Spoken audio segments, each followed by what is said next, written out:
a few clicks on the on the keyboard as well if I'm writing down a particular phrase that I want to make sure I have on hand right away. But going back to what you just mentioned, I would love to hear some examples of what you are working on and your role in that. Okay, you want to start with some examples? Yes, that sounds great. Okay, we're working on a couple. Let me back up and let you know the context around what my particular group does. Perfect. We're one of these 20 design centers, and we're tasked with doing jobs from customers that are true innovations. We like to say where the instruction is a single piece of paper with some objectives, but really not a lot of clarity on how to get there. In contrast, our other design centers get 20-page or more very detailed specifications. Here's exactly what we want you to do. So that's what we love to do and what we're set up to do. And those will result in 1 to 200 prototypes. Okay. And they're proof of concepts. They work, but don't put them through environmental testing. They haven't been tooled. They're probably 3D printed, and they're enough for you to go do market testing, environmental testing, walk it up your executive chain to see if you want to go any further with it. And then combined with some internal projects, we have what we call a Center of Excellence, kind of CTO type people that want to create demonstrations of technology that they have thought up themselves or combined with combinations of technology they've seen, made relationships with startups around. And then we'll make a demonstration, maybe 10 of those that they could bring to trade shows or customer visits. So that's the nature. We're not productizing, and we're the only group that's not productizing. So we don't have to do a lot of testing. We don't have environmental regulations, FCC, UL to contend with, labels, too much manufacturing. We pretty much manufacture in our own labs and our buildings. So that said, we're doing a couple car dashboard projects for the automotive industry. Some unique user interface technologies that we feel could bring in business. It's not around those exact technologies, and just to prove to automotive customers that we're pretty creative, and if we can come up with innovative things around cars, it may or may not be this one, but something else.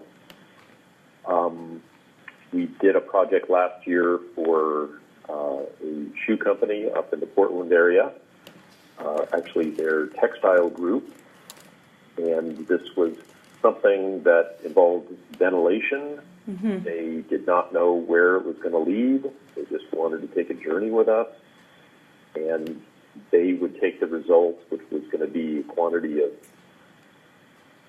10 components. We ended up building just one system level, and bring it to their product team and say, what do you think? This is that thing I was talking to you 6 months ago. We made a prototype, used Flex to do it. They could bring it to scale if you want, but, put it into the mix. Is this interesting to the market? Will the customers like it? So we love that, very advanced ideas without a lot of information. We just met every 2 weeks with them and decided whether to keep on steering north or go a little left or a little right. Yes. And eventually decide what these prototypes were going to be and then go fabricate them.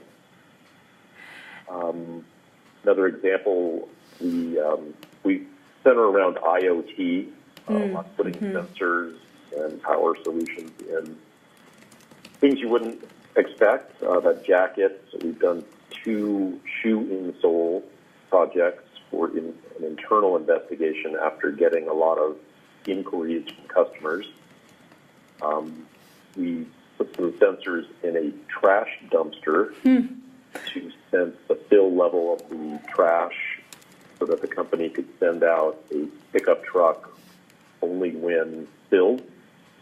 And they create the truck routes based on the information grabbed the day before so that the truck, made the most efficient use of fuel to go pick up these dumpsters and bring them to the dump and bring them back rather than just do the normal weekly truck roll, whether it needed to be emptied or not. Yes, yeah. It involves some camera technology and communication technology.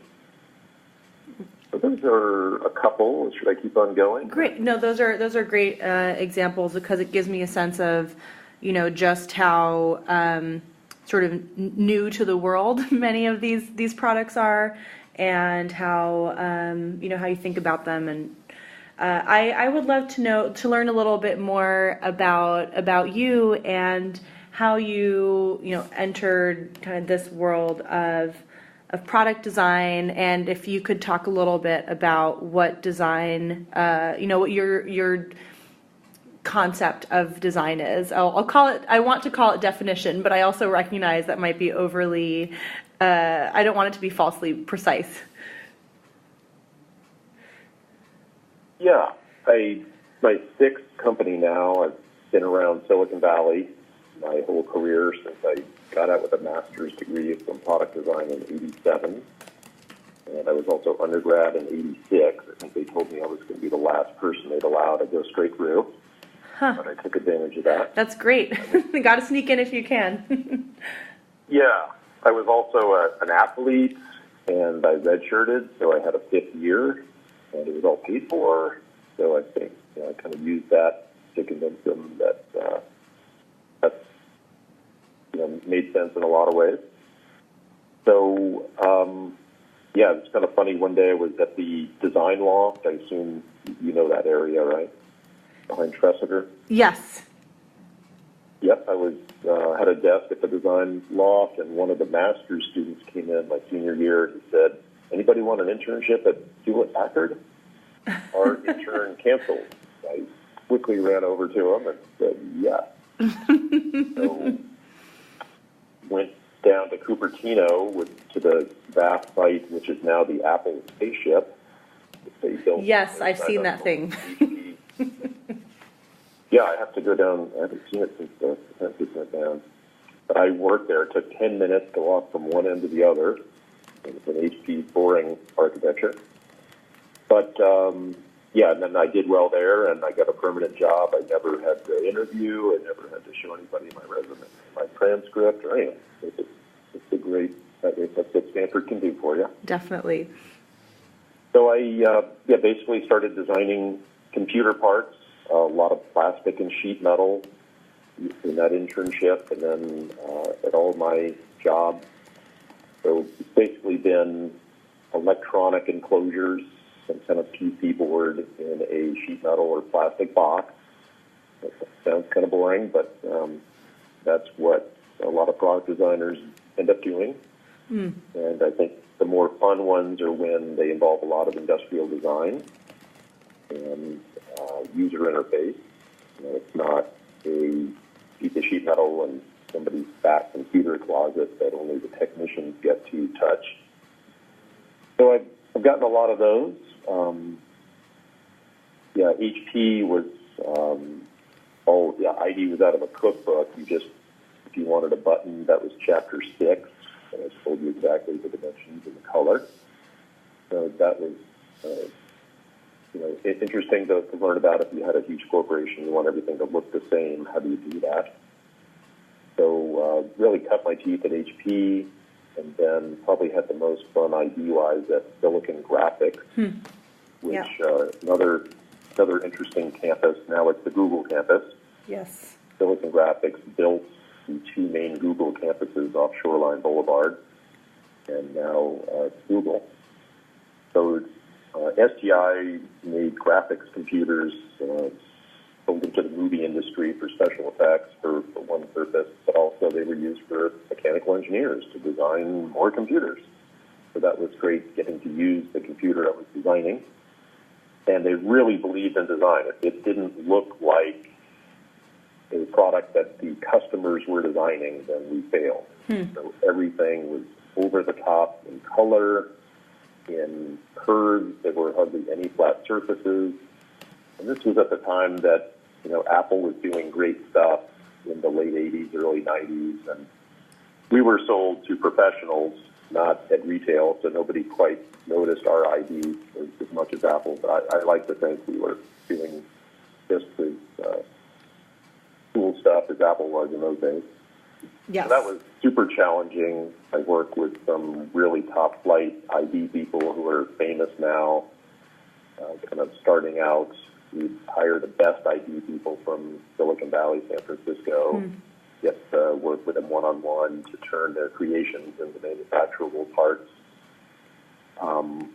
Did a lot of, the nuts and bolts, the thermal design, the design Faraday cage to pass the FCC test, to really, cut my teeth in a lot of areas, all the background engineering it takes to pull it off, to make the pretty machines actually pass regulations and be usable. Lights, buttons, and switches for the customers to touch and feel, and you can still find a lot of those pictures on the internet. Photographic. Yeah, I'll definitely look into those. Well known in the day.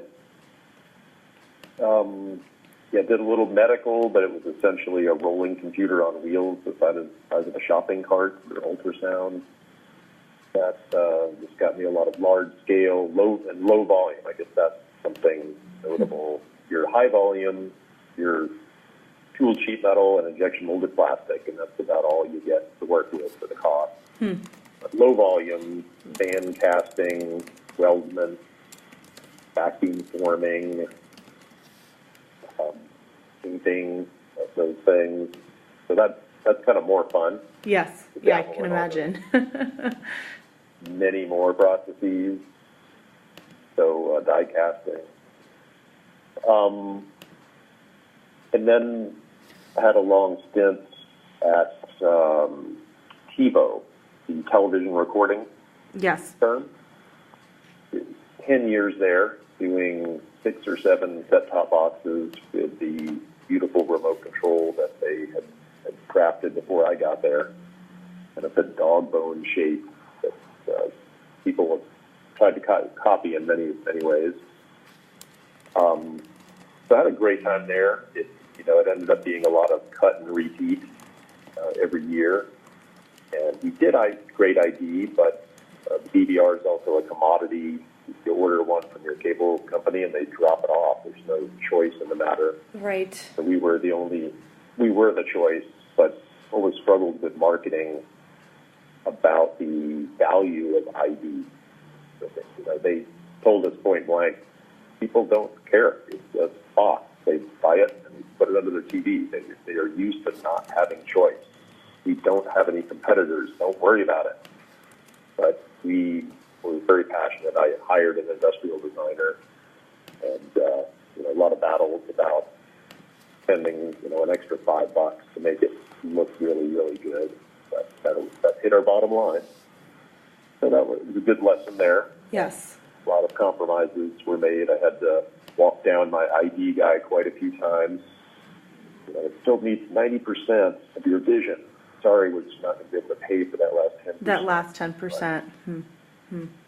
Don't stop fighting. I love the passion. That sort of thing. When you think about communicating the value of design in a business, could you talk more about how you think about that? I think that last example you shared of we can do 90%, that last 10% we might not be able to do that. But just curious, how do you think about communicating the value of design to a business, whether it's internally maybe at Flex or also even the clients that you are working with?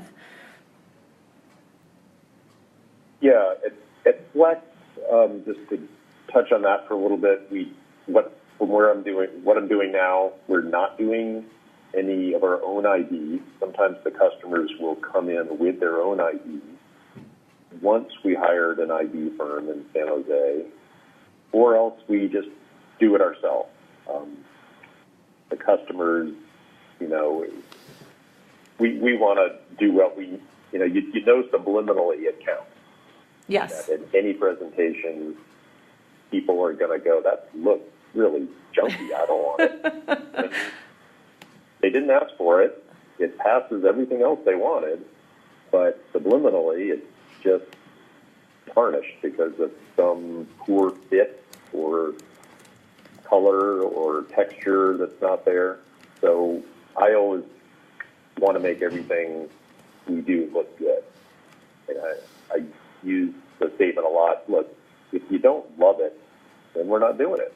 Let's try again. Let's do something that everybody really loves and thinks looks really cool, and choose that one. A lot of at TiVo, we got a lot of. I tried to put ID choices in front of internal groups, and especially showing it to the operations group, the manufacturing group, that immediately, how much does that one cost? How much does that one cost? Yes. How much does that one cost? And I'd have to get them, whoa. Forget about your job here. You're a consumer. That's why I asked you here. Yes. Which one would you buy off the shelf? What hits your gut? That looks so cool. I want it in my house. I'm not even looking at the features. I just want that. And I'll make the cost work. I'm the ME guy. I know cost. Trust me on that. Just tell me what your gut feel says you want. Because if you don't love it, we're not doing it. So I've had to go there a bit. And then, use that with executives at TiVo, that we got a lot of TiVo love on the internet. Now, well, not now. It's been about 15 years, but in my career, it's been a transition where you can get feedback on your product on the internet. Right. You never used to know. Yeah. But I hadn't thought about that. You get images, people taking a picture of their dog sleeping with the remote control, or the dog with the remote in his mouth. People getting the TiVo the first time and how much they love it, and they're putting a picture on the internet. They're not going to do that if it's a boring black box. Yes. It has smiles, and it's that gut feeling that makes people make purchases. Sometimes it's not a boring specs, and then it's going to accept a black box that you set, but it's not something to be proud to put in your living room. I mean, and I use that too. This is in your house. Yeah, You're looking at it every day. If it's got an annoying light or it's too loud, that's every day, guys. And when I first got it, I realized I never had anything that made noise in my living room. And now it's a TiVo, and it has got a fan and a hard disk, and now there's a noise in my living room. I don't like that. You get used to it, but you realize you got to do a good job at that. Yeah, I mean, it's almost in a weird way. Oh, sorry, please go ahead. Yeah, no annoying lights was big for us. If you're going to put a button or a light, it had to be so simple that it did not require any text to go with it to tell you what it did, what its function was. So we had this very keep it simple mantra across the board at TiVo. Thank God I didn't have to fight too many battles. But if you have to label a button that is useful information the first day you own the product, and it's just an ugly wart the rest of the 5 years you own the product, then take that button off. If it's so complicated, it requires text beside it to tell you what its function is. Yes. Just the idea of, this is something that's in your home. It's almost another member of your family in a way. When you think about, how much time people spend interacting with many of these objects. I'm curious, given all of the work that you're doing, what's most important to you when you're structuring your day or structuring your week? How do you think about your priorities? Yeah, I'm looking at I wrote some notes on your nice bulleted list. Oh, excellent. I will gladly take any notes. That's wonderful.